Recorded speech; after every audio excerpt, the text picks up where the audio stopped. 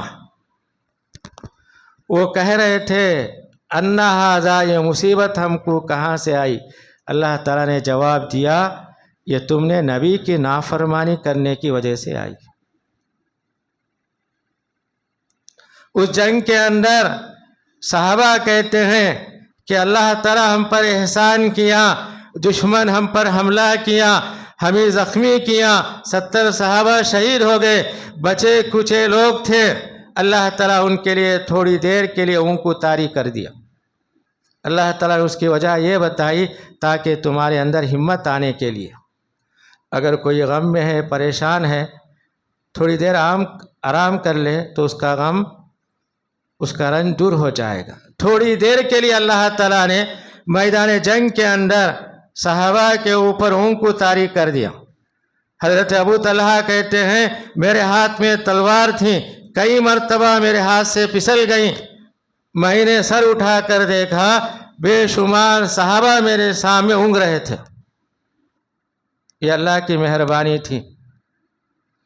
اس کے بعد اسی دوران یہ اعلان کر دیا گیا کہ نبی کریم صلی اللہ علیہ وسلم کو شہید کر دیا گیا۔ صحابہ کی ہمت اور کم ہو گئی، ادھر ادھر بھاگنے لگے، تو اللہ تعالیٰ نے چند آیتیں نازل کی، اس کے اندر اللہ تعالیٰ نے کہا محمد صلی اللہ علیہ وسلم دنیا میں رسول بن کے آئے، کیا ان کے انتقال کے بعد یا ان کی شہادت کے بعد تم دین چھوڑ کے باہر چلے جاؤ گے؟ تم کو پیغمبر نے دین کا جو علم سکھایا ہے اسے قائم رکھنا ہے، ان کے انتقال کی وجہ سے یا شہادت کی وجہ سے تم دین سے پھر جاؤ گے؟ اور اللہ تعالیٰ نے کہا جو کوئی دین سے پھر جائے گا وہ اللہ کا کچھ نہیں بگاڑ سکتا۔ جنگ ختم ہو گئی، آپس میں صحابہ ایک دوسرے کے غم کو دھونے لگے، زخموں کو صاف کرنے لگے، تو ابو سفیان جو ان کے لیڈر تھے انہوں نے راستے میں سوچا ہم نے ایک بہت بڑی غلطی کر دی، مسلمانوں کو ہم نے میدان جنگ میں ہرا دیا، اسی بہانے ہم مدینہ جا کر وہاں بھی لوگوں کو برباد کر دیتے، مسلمانوں کا نام ختم ہو جاتا۔ انہوں نے پھر ارادہ کیا کہ مدینے پر حملہ کیا جائے۔ نبی کریم صلی اللہ علیہ وسلم کو وحی کے ذریعے بتائی گئی، تو نبی کریم صلی اللہ علیہ وسلم نے انہی صحابہ سے کہا جو زخم سے چور چور تھے، دشمن آ رہا ہے، اس کے مقابلے کے لیے نکلو۔ یہ تمام صحابہ تیار ہو گئے، زخمی کی حالت میں تھے۔ ابو سفیان نے دور سے دیکھا، پھر ان کے اندر قوت طاقت کہاں سے آ گئی، ان کا آنا دیکھ کر واپس چلے گئے۔ تو بہر کہ جنگ احد کے اندر نبی کریم صلی اللہ علیہ وسلم کی ایک چھوٹی نافرمانی کی وجہ سے اللہ تعالیٰ نے ہارنے کے بعد جیت کی شکل مسلمانوں کو دکھا دی۔ یہ جنگ ہمارے لیے بہت سارے سبقیں، عبرتیں ہمارے سامنے بیان کرتی ہیں کہ نبی کا مقام کیا ہے۔ نبی کی نافرمانی کرنے کی وجہ سے نبی خود تکلیف میں پہنچ گئے۔ اسی جنگ کے اندر بڑے بڑے صحابہ شہید ہوئے۔ نبی کریم صلی اللہ علیہ وسلم کے چچا حضرت حمزہ، حضرت مصعب بن عمیر رضی اللہ تعالیٰ عنہ، حضرت عبداللہ جابر کے والد۔ حضرت جابر کہتے ہیں میں نبی کریم صلی اللہ علیہ وسلم کے پاس اداس بیٹھا ہوا تھا، تو نبی کریم صلی اللہ علیہ وسلم نے پوچھا جابر کیوں اداس بیٹھے ہو؟ انہوں نے کہا میرے والد شہید ہو گئے جنگ احد کے اندر، ان کا کیا حال ہے مجھے معلوم نہیں۔ تو نبی کریم صلی اللہ علیہ وسلم نے کہا جابر اللہ تعالیٰ نے تمہارے والد سے پوچھا شہادت کے بعد تم کیا چاہتے ہو؟ انہوں نے کہا دوبارہ میں دنیا میں جا کر شہید ہونا چاہتا ہوں، 3 مرتبہ انہوں نے کہا۔ پھر نبی کریم صلی اللہ علیہ وسلم نے کہا جتنے لوگ جنگ احد میں شہید ہوئے اللہ تعالیٰ ان کی روح جنت کے ہرے پرندوں کے پیٹ میں ڈال دیا۔ وہ پرندے جنت میں گھومتی ہیں، اس کے پھل اس کا پانی پیتے ہیں، پینے کے بعد اللہ کے عرش کے نیچے جو خندیلیں ہیں وہاں بیٹھ جاتی ہیں۔ اللہ تعالیٰ ان کو دیکھ کر پوچھتے ہیں تمہیں کیا چاہیے پرندوں سے؟ وہ پرندے کہتے ہیں ہم کو کوئی چیز کی ضرورت نہیں ہے، جنت کی نعمتیں ہیں، اس کا پانی ہے۔ 3 مرتبہ اللہ تعالیٰ سوال کرتے ہیں، 3 مرتبہ یہی کہتے ہیں۔ تو اللہ تعالیٰ نے یہ کہا جنگ احد کے اندر جو شہید ہوئے ان کو مردہ مت کہو، شہید کی موت نہیں ہوتی، اس کی زندگی ہے، برزخ والی زندگی ہے، اللہ تعالیٰ اسے روزی دیتے ہیں۔ اور اللہ تعالیٰ نے کہا ان کی زندگی کیسی ہے، ان کو روزی کیسے دی جاتی ہے ہم کو معلوم نہیں، ایمان لانا ضروری ہے۔ اسی صورت کے اندر اللہ تعالیٰ نے نبی کریم صلی اللہ علیہ وسلم کی چند خوبیاں بیان کی۔ اللہ تعالیٰ نے کہا میری مہربانی کی وجہ سے آپ عرب والوں کے لیے نرم طبیعت کے قائم ہوئے۔ عرب کے سارے لوگ سخت دل تھے، ان کے دل کے اندر نرمی کا کوئی جذبہ نہیں تھا۔ اپنی بچیوں کو زندہ دفن کرنے والے لوگ، اللہ تعالیٰ کہتے ہیں میں نے ان کے لیے آپ کو نرم دل والا بنایا۔ وَلَوْ كُنْتَ فَظًّا غَلِيظَ الْقَلْبِ، اگر آپ بد زبان ہوتے، دل کے سخت ہوتے، یہ عرب والوں میں سے کوئی آپ کے ساتھ نہیں ہوتا، تمام کے تمام دور ہو جاتے ہیں، کیونکہ آپ نرم طبیعت کے ہیں، زبان سے مٹھاس نکلتی ہے، اور آپ کے اخلاق و کردار کی وجہ سے یہ سارے لوگ جمع ہوئے۔ پھر اللہ تعالیٰ کہتے ہیں اگر یہ لوگ آپ کی مجلس میں کوئی غلطی کر دے انہیں معاف کر دو، ضرورت پڑنے پر ان سے مشورہ بھی آپ لے سکتے ہیں۔ نبی کو کہا جا رہا ہے کسی کام کے اندر آپ کو مشورہ لینے کی ضرورت ہے، لینا چاہیے۔ نبی کریم صلی اللہ علیہ وسلم نے جنگی میدان کے اندر کئی صحابہ سے آپ نے مشورہ طلب کیا۔ مشورے میں کیا ہے؟ خیر و برکت ہے۔ ہر آدمی یہی نہیں سمجھنا چاہیے میرا مشورہ صحیح ہے، مجلس کے اندر جس کا مشورہ بہتر ہوتا ہے اسے اپنانا چاہیے، چاہے مشورہ دینے والا ہو یا سننے والا ہو، جو جس بات کو پسند کرتا ہے اس کے اندر اللہ کی مدد ہوتی ہے۔ سورت کے آخر میں اللہ تعالیٰ نے نیک لوگوں کی خوبیاں بیان کی۔ رات میں اللہ کو یاد کرتے ہیں، کروٹیں بدلتے ہوئے، کھڑے ہو کر سجدہ کرتے ہوئے، کائنات کی طرف آنکھیں اٹھا کر دیکھ کر کہتے ہیں کہ اللہ تعالیٰ نے دنیا میں کسی چیز کو بیکار نہیں پیدا کیا، اور اللہ سے دعا کرتے ہیں اللہ تو ہم کو جہنم کے عذاب سے بچا، دنیا کے اندر تو نے نبیوں کے زبان جو وعدہ کیا ہے قیامت کے دن ہم کو عطا کر۔ اس کے بعد والی سورہ نساء، نساء کے معنی عورتیں، عورتوں کے تعلق سے اللہ نے جتنے مسائل ہیں تقریباً اس سورت کے اندر بتایا گیا۔ پہلے اللہ تعالیٰ نے یہ کہا یتیموں کا اگر کوئی ذمہ دار ہے اسے اس کے مال کی نگرانی کرنا چاہیے، اس کے مال کو اپنا مال سمجھ کے اپنے مال کے اندر مت ملایا کرو۔ عرب والوں کی عادت تھی اگر کوئی یتیم ہوتا اس کا جانور اچھے ہوتے، اس کے جانور خراب ہوتے، یہ کہہ کر اس کے ذمہ دار ہوتے میں یتیم کی پرورش کروں گا، جیسے اس کا مال اس کے پاس آتا اپنے برے جانور جو کمزور جانور ہوتے ہیں وہاں پہنچا کر اس کے اچھے جانور اپنے پاس لایا کرتا تھا۔ اللہ تعالیٰ کہتے ہیں اپنا مال دوسروں کے مال کو ملا کر ناپاک مت کرو، یہ سراسر برا عمل ہے۔ پھر اللہ تعالیٰ کہتے ہیں اگر کوئی مالدار یتیم کی نگرانی لیتا ہے اس کے مال میں سے کچھ بھی نہ حاصل کرے، اگر کوئی فقیر ہے محتاج ہے اس کا ذمہ دار بنتا ہے تو اللہ تعالیٰ کہتے ہیں اس کے مال میں سے جتنا اسے میسر ہو، یعنی اس کی زندگی گزارنے کے لیے حالات کے لحاظ سے اس کا مال استعمال کر سکتا ہے۔ پھر اللہ تعالیٰ کہتے ہیں مال جب یتیم کا تم لیتے ہو حساب کتاب کر کے لینا چاہیے، جب اس کے حوالے کرتے ہو 2 گواہوں کے روبرو اس کا سارا مال حوالے کرنا چاہیے۔ اور اللہ تعالیٰ نے یہ بھی کہا دنیا کے اندر جو لوگ یتیم کا مال ظلم کے اعتبار سے کھاتے ہیں، دنیا کے اندر اپنے پیٹ کے اندر جہنم کی آگ کو بھرتے ہیں۔ اتنی بڑی وعید سنائی گئی۔